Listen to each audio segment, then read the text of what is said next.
Ronald read एक ऐसे व्यक्ति जिन्होंने 25 साल तक एक गैस स्टेशन पे वर्क किया। उसके बाद 20 सालों तक उन्होंने फ्लोर की सफाई का काम किया।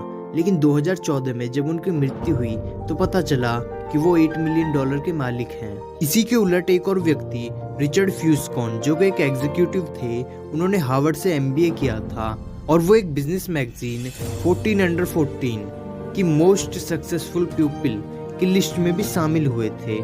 लेकिन 2008 रिचर्ड की जिंदगी का एक ऐसा साल जिसमें उन्होंने फाइनेंशियल क्राइसिस का सामना किया और वो रातों रात फुटपाथ पे आ गए। आप सबके मन में दो क्वेरीज आ रही होंगी। पहली ये कि आखिर रोनाल्ड रीड ने ऐसा क्या किया कि वो एक स्वीपर होने के बाद भी $8 मिलियन का मालिक था, और दूसरी ये कि 2008 में रिचर्ड के साथ ऐसा क्या हुआ कि वो रातों रात फुटपाथ पे आ गया।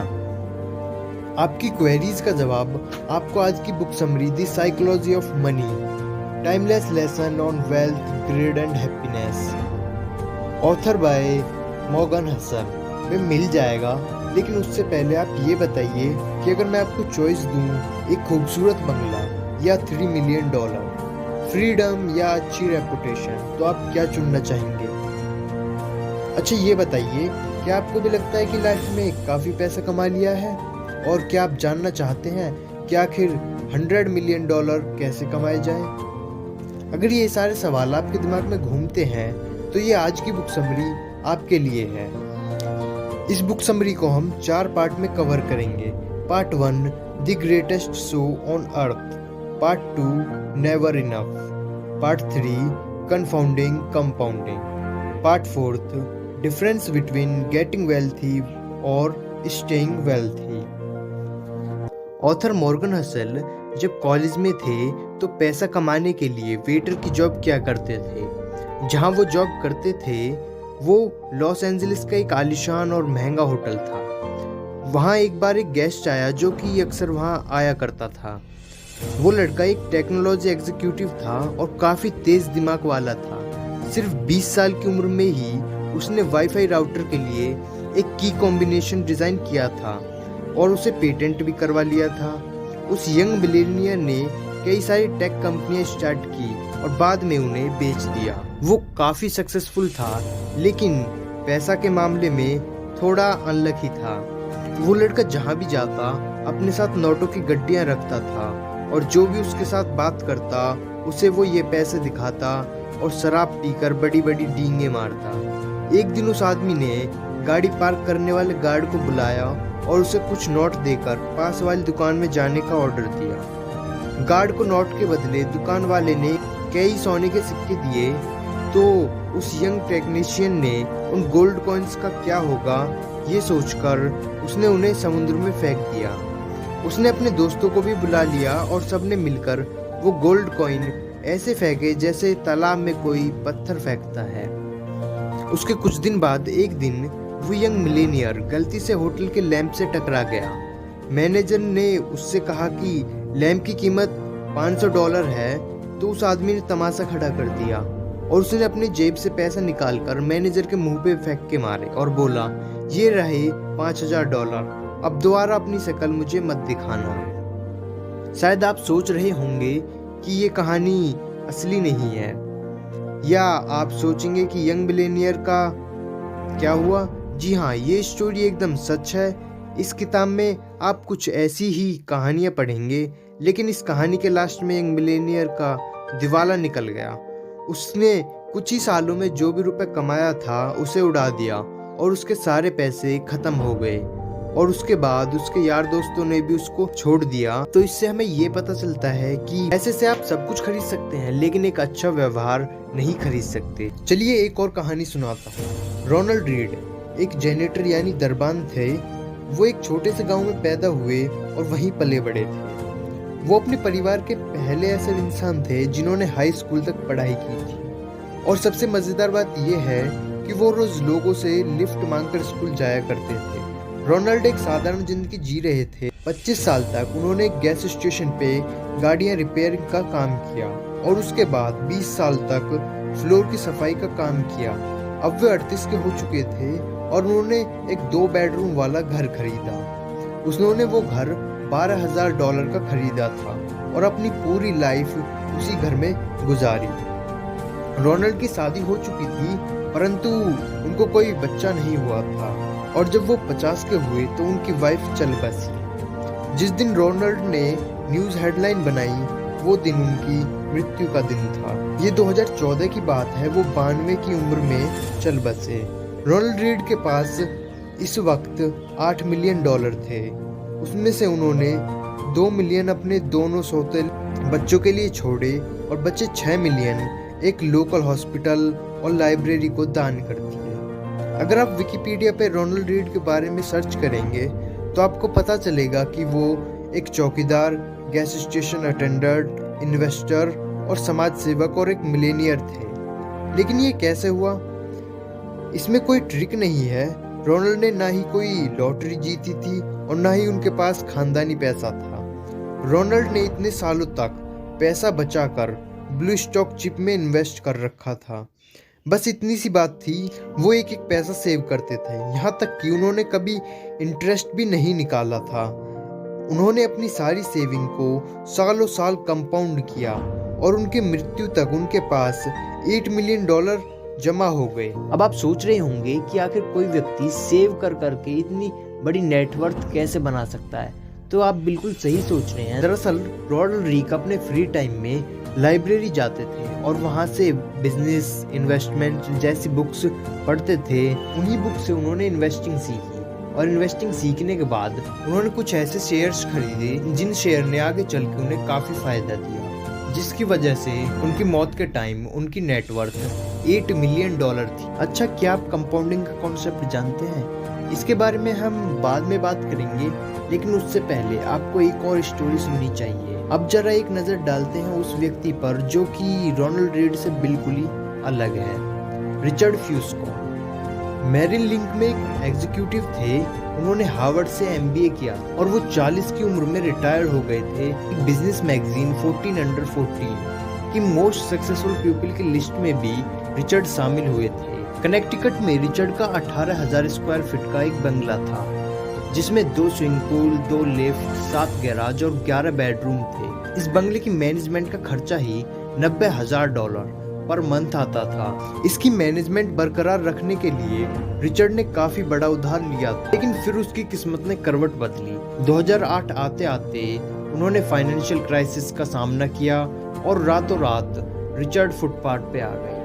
इसी साल उन्होंने बैंकरप्सी के लिए भी फाइल किया था। इन दोनों यंग मिलेनियर्स रोनाल्ड रीड और रिचर्ड की कहानी से हमने क्या सीखा? फाइनेंशियल सक्सेस कोई साइंस नहीं है, बल्कि फाइनेंस की एक ऐसी फील्ड है जहां रोनाल्ड रीड जैसे लोग भी सक्सेस हो सकते हैं। एक हम्बल एजुकेशन और एक्सपीरियंस वाला इंसान सर्जन, आर्किटेक्ट या इंजीनियर नहीं बन सकता, लेकिन फाइनेंस में रोनाल्ड रीड जैसा मामूली आदमी भी काफी बढ़िया अचीवमेंट कर सकता है। फाइनेंशियल सक्सेस एक सॉफ्ट स्किल है जिसे कोई भी सीख सकता है। ये एक यूनिक फील्ड है जहां आपकी नॉलेज से ज्यादा आप कैसे बिहेव करते हैं ये ज्यादा मायने रखता है। फाइनेंस की फील्ड पैसा की साइकोलॉजी समझने का तरीका है। आप चाहे जहां से भी हो, जैसे भी हो, पैसा आपका दिमाग बड़ा बना देता है। बस आपको हमेशा अलर्ट रहने और ध्यान देने की जरूरत। हर कोई अमीर बन सकता है, पर हर कोई हम्बल नहीं होता। इन स्टोरी और इनसे मिले लेसन्स को समझने के बाद अब हम आगे बढ़ते हैं नेक्स्ट चैप्टर की तरफ, नेवर इनफ। वैनगार्ड के फाउंडर जॉन सी वोगल ने एक बार एक स्टोरी सुनाई थी। एक बिलियनियर के घर पार्टी हो रही थी। एक कोने में कर्ट वैनग्यूट और जोसेफ हेलर बैठे थे। दोनों अपने होस्ट की इनकम की बात कर रहे थे, जो कि एक हेज फंड मैनेजर था। कर्ट ने कमेंट किया कि उस आदमी की एक दिन की कमाई भी जोसेफ के नोवल कोच 22 की पूरी साल की बिक्री से भी ज्यादा है। इस पर जोसेफ ने कमाल का जवाब दिया। उसने कहा कि उसके पास वो है जो हेज फंड मैनेजर के पास कभी नहीं होगा, और वो है इनफ। ये आपकी सोर्स ऑफ इनकम क्या है? क्या आप बोल सकते हैं कि आपके पास इनफ मनी है? चलिए इन दो लोगों की स्टोरी से जानते हैं। रजत गुप्ता कोलकाता का एक गरीब लड़का था। वो एक अनाथ था, लेकिन 45 की उम्र में वो एक CEO बन गया। रजत दुनिया की जानी मानी कंसल्टिंग फर्म में से एक मैकेंसी के CEO थे। साल 2007 में जब वो कंपनी से रिटायर्ड हुए तो उसके बाद उन्हें United nation and the world economic forum में से एक बड़ी इंपॉर्टेंट पोजीशन मिली। रजत 5 अलग अलग कंपनियों के बोर्ड ऑफ डायरेक्टर भी थे। कोलकाता की झुग्गी झोपड़ियों से निकलकर उन्होंने सबसे अमीर बिजनेसमैन बनकर दिखाया। 2008 में रजत गुप्ता की नेटवर्थ $100 मिलियन हो चुकी थी, लेकिन वो अपने पैसे से कभी भी सेटिस्फाई नहीं हुए। वो एक सेट मिलेनियर बन चुके थे, तो अब उन्हें एक बिलियनियर बनना था। वो उस सर्कल में आना चाहते थे। फिर रजत गोल्डमैन सैक्स के बोर्ड ऑफ डायरेक्टर बने। उन्होंने बिलियनियर बनने के लिए खुद को आगे बढ़ाया। 2008 में गोल्डमैन सैक्स इकोनॉमिक क्राइसिस के दौर में थी। वॉरेन बफेट ने कंपनी को बचाने के लिए उसमें $5 बिलियन का इन्वेस्ट करने का डिसीजन लिया। एक बोर्ड मेंबर होने के नाते रजत गुप्ता को ये बात पब्लिक से पहले पता चल गई। वॉरेन की फंडिंग के बाद बेशक कंपनी के स्टॉक ऊपर जाने के चांस थे। बोर्ड मीटिंग कॉल के 16 सेकंड बाद रजत ने एक हेज फंड मैनेजर राज को कॉल किया। ये कॉल कभी रिकॉर्ड नहीं हुई, पर राज ने तुरंत ही गोल्डमैन के 1,75,000 शेयर खरीद लिए। कई घंटों बाद वॉरेन की डील की खबर पब्लिक तक पहुंची। गोल्डमैन के स्टॉक एकदम से ऊपर चढ़ गए। राज ने कुछ ही घंटों में 1 मिलियन कमा लिए और प्रोसिक्यूशन ने बताया कि रजत ने टोटल 17 मिलियन का प्रॉफिट कमाया। इसे इनसाइडर ट्रेडिंग का एक क्लासिक केस माना जाता है। रजत गुप्ता ने अपनी सारी दौलत से हाथ धोया और उन्हें जेल जाना पड़ा। साथ ही उन्होंने अपनी रेपुटेशन भी गंवाई। रजत के पास पहले ही 100 मिलियन थे, तो उन्हें 1 बिलियन और क्यों चाहिए थे। उनके पास पहले से ही धन, दौलत, फेम, पावर और फ्रीडम थी, लेकिन लालच में आकर उन्होंने सब कुछ गंवा दिया, क्योंकि रजत गुप्ता के पास इनफ का सेंस नहीं था। हम इस स्टोरी से 3 चीज सीख सकते हैं। लेसन 1, सबसे मुश्किल फाइनेंशियल स्किल है और ज्यादा दौलत जमा करने से खुद को रोकना। ज्यादा पावर, ज्यादा फेम, ज्यादा पैसा का लालच सेटिस्फेक्शन से ज्यादा एम्बिशन को बढ़ावा देता है। इस पॉइंट पे आकर जब आप आगे नहीं बढ़ते तो आपको लगता है कि आप पीछे जा रहे हैं, और फिर आगे बढ़ने के लिए आप बड़े से बड़ा रिस्क लेते हैं। मॉडर्न कैपिटलिज्म 2 चीजों से बहुत अच्छा है। दौलत के साथ साथ आप लालची भी होते जाते हैं। इंसान अपनी हद भूल जाता है, उसे समझ ही नहीं आता कि कहाँ पर रुकना है। लेसन नंबर 2, सोशल कंपैरिजन, यानी दूसरों से तुलना एक प्रॉब्लम बन जाती है। मान लो एक फुटबॉल प्लेयर साल के $5 लाख कमाता है। उसके पास पहले से ही काफी पैसा है, पर हम अगर उसकी तुलना माइक टाउन से करें, जिसका 430 मिलियन पर ईयर के हिसाब से 12 साल का कॉन्ट्रैक्ट है, तो हमें ये फुटबॉल प्लेयर उनके सामने एक गरीब लगेगा।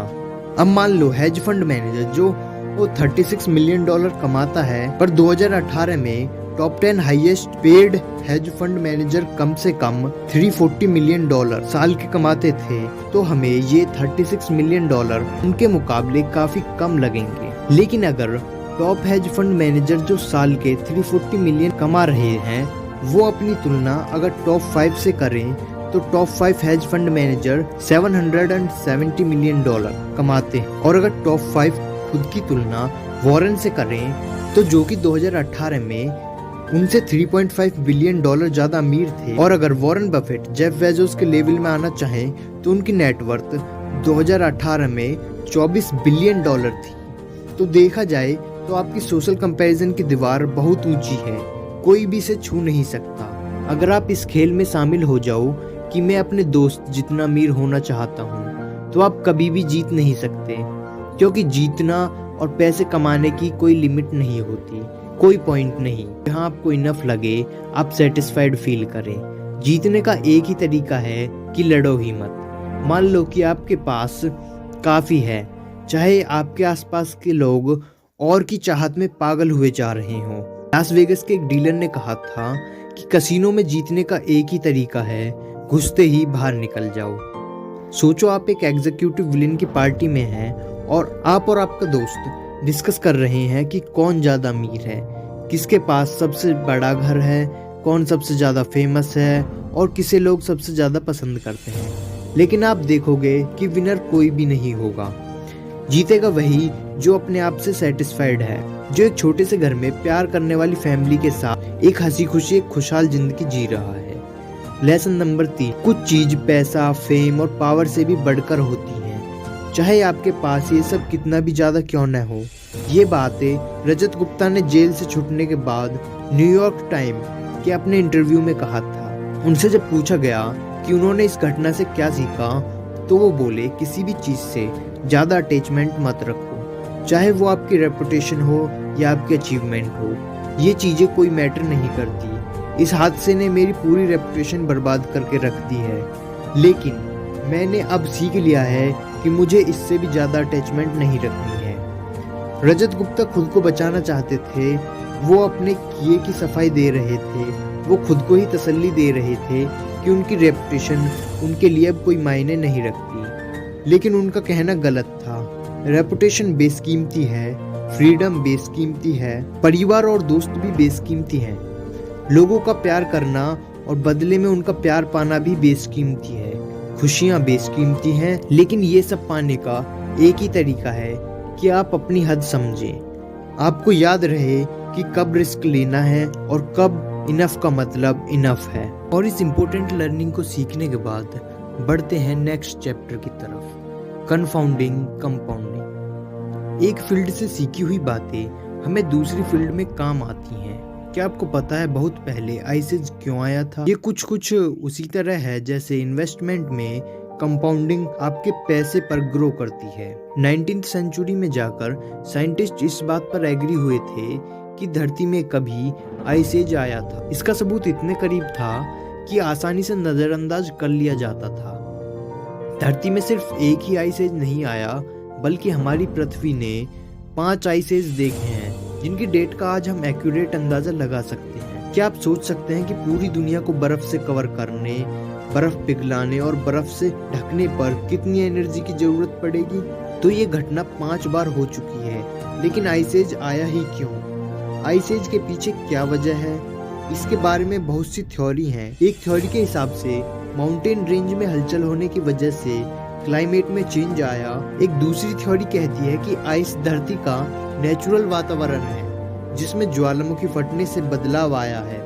हालांकि ये थ्योरी सिर्फ एक आइस एज को एक्सप्लेन करती हैं, ना कि पांचों को।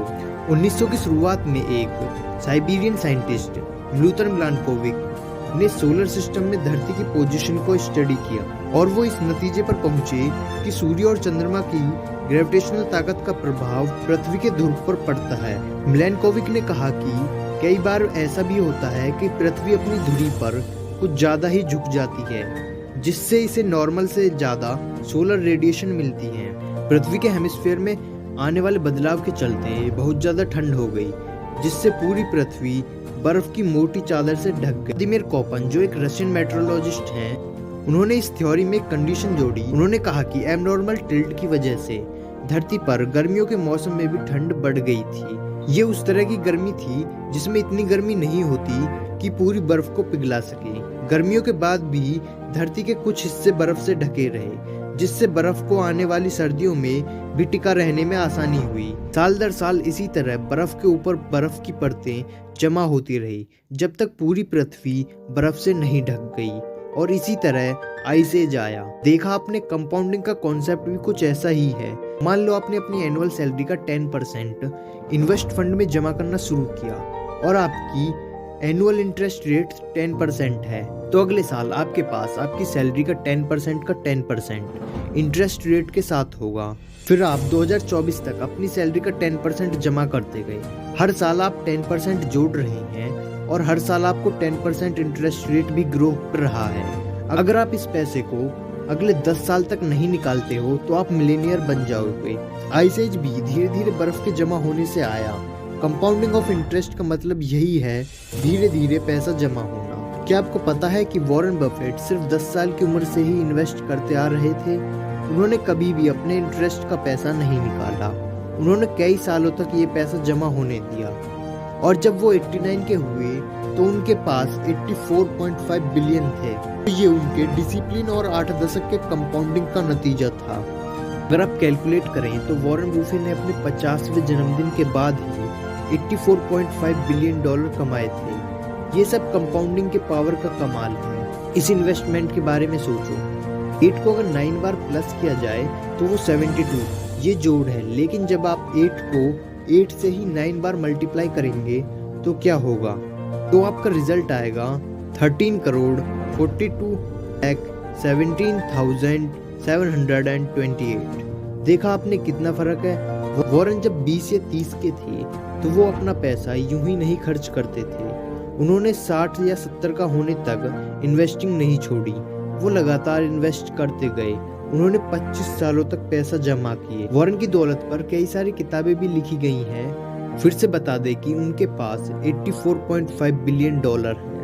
उन्होंने 10 साल की उम्र में ही इन्वेस्ट करना शुरू किया था और 89 का होने तक करते रहे। अगर कंपाउंडिंग पर सच में कोई किताब लिखी जाए तो उसका नाम होना चाहिए शट अप एंड वेट।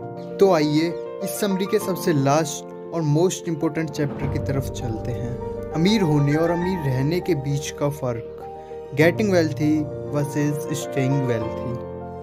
अमीर बनने के कई तरीके हो सकते हैं, लेकिन अमीर बने रहने का सिर्फ एक ही तरीका है। चलिए ये बात हम इन दो इन्वेस्टर की कहानी से सीखते हैं। जेसी लिवरमोर अपने टाइम का बेस्ट स्टॉक ट्रेडर में से एक था। वो 1877 में पैदा हुआ था, जब दुनिया को पता भी नहीं था कि ट्रेडर कोई भी बन सकता है। उससे पहले ही उसने खुद को एक ट्रेडर के तौर पर इस्टेब्लिश कर लिया था। 30 की उम्र में ही जेसी ने $100 मिलियन कमा लिए। 1929 में स्टॉक मार्केट क्रैश हो गई, जिसकी वजह से ग्रेट डिप्रेशन आया। उन दिनों चारों तरफ बस यही न्यूज छाई हुई थी। वॉल स्ट्रीट में न जाने कितने ही स्टॉक ट्रेडर्स ने सुसाइड कर लिया। 29 अक्टूबर 1929 के दिन जेसी का परिवार घर पर उसका इंतजार कर रहा था। उसकी वाइफ और 2 बच्चे दरवाजे पर खड़े होकर उसके आने की राह देख रहे थे और उसकी मदर इन लॉ बेडरूम के अंदर बैठकर रो रही थी। जेसी घर पहुंचा, वो शॉक में था, पर इसलिए नहीं कि उसका दिवालिया निकल चुका था। उसने अपनी वाइफ को पूरी बात बताई। हुआ यूँ था कि जेसी ने शर्त लगाई थी कि स्टॉक मार्केट नीचे आएगा और उसका अंदाजा एकदम सही निकला। वो करोड़पति बन गया। उस दिन अक्टूबर 29 को उसने $3 बिलियन कमाए। जब हर कोई ये शर्त लगा रहा था कि स्टॉक के रेट ऊपर जाएंगे, तो उस वक्त जेसी ने भविष्यवाणी कर दी थी कि स्टॉक मार्केट नीचे गिरेगा। बस फिर क्या था, वो शर्त जीत गया और रातों रात बिलियनियर बन गया। पर अब्राहम जर्मेंस्की के साथ कुछ अलग ही किस्सा हुआ। अब्राहम एक अमीर रियल एस्टेट डेवलपर था। 1920 के दौरान वो मिलेनियर बन चुका था।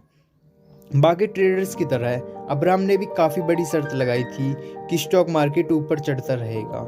स्टॉक मार्केट क्रैश के कुछ दिनों बाद ही अब्राहम गायब हो गया। दरअसल उसने सुसाइड कर लिया था। अब फिर से जेसी लिवरमोर पर आते हैं और उसकी स्टोरी पूरी करते हैं। 1929 के क्रैश के बाद जेसी ओवर कॉन्फिडेंस और अनस्टॉपेबल हो गया। वो एक के बाद एक बड़ी बड़ी शर्तें लगाता चला गया और जीतता गया। जेसी को लगा कि वो यूं ही जीतता रहेगा, लेकिन 1933 में उसने स्टॉक मार्केट में अपना सारा पैसा गंवा दिया। जेसी भी कुछ दिनों बाद गायब हो गया और उसने खुद की जान ले ली। जो चीज़ अब्राहम के साथ हुई वही 4 साल बाद उसके साथ भी हुई। अब्राहम की तरह वो भी सुसाइड करने पर मजबूर हो गया। तो देखा आपने, दोनों अमीर बन गए थे पर अपनी अमीरी बरकरार नहीं रख सके। पैसा कमाना एक बात है और उसे बनाए रखना अलग चीज़ है। पैसा कमाने के लिए आपको बाहर निकलना पड़ेगा, रिस्क लेना पड़ेगा, आपको ऑप्टिमिस्टिक बनना होगा, लेकिन पैसे को बनाए रखने के लिए आपको हम्बल होना पड़ेगा। आपको ये बात याद रखनी होगी कि किसी भी वक्त, किसी भी सेकंड आपकी सारी दौलत छिन सकती है, क्योंकि ज़िंदगी ऐसी ही है, यहाँ कब क्या हो जाए कोई नहीं जानता। कभी आप एकदम टॉप पे आएंगे तो कभी एकदम बॉटम पर। पैसे को बनाए रखने के लिए आपको सोच समझकर पैसा इस्तेमाल करना सीखना होगा। और ये भी एक फैक्ट है कि पैसा मेहनत से कमाया जाता है, पर इसे कमाने में किस्मत का भी बड़ा हाथ होता है। जिंदगी में हमेशा याद रखो कि सक्सेस हमेशा रहने वाली चीज़ नहीं है। लाइफ में हार भी मिलेगी और नाकामयाबी। बीते कल की सक्सेस आने वाले सुनहरे कल की गारंटी नहीं दे सकती।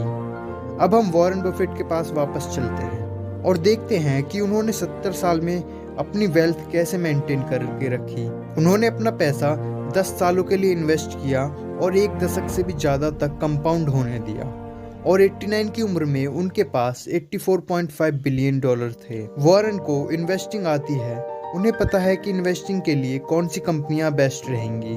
उन्हें ये भी पता है कि सबसे सस्ते स्टॉक कौन से हैं और वो सबसे ज़्यादा इफेक्टिव मैनेजर्स को भी जानते हैं। और इस तरह से वो एक अमीर आदमी बनी रहे। लेकिन वॉरेन ने अपनी वेल्थ कुछ इस तरह से बनाए रखी, वो किसी बहकावे में नहीं आए। उन्होंने 14 रिसेंसेस झेल लिए पर कभी भी घबरा कर अपना स्टॉक नहीं बेचे। उन्होंने अपनी रेपुटेशन दांव पर नहीं लगाई। उन्होंने खुद को किसी एक स्ट्रेटजी, एक ओपिनियन या किसी पासिंग ट्रेड तक सीमित नहीं रखा। उन्होंने कभी क्विट नहीं किया और ना ही रिटायर्ड हुए। 65 साल के बाद भी वो कंपाउंडिंग करते रहे और इस तरह वॉरेन सरवाइव कर गए।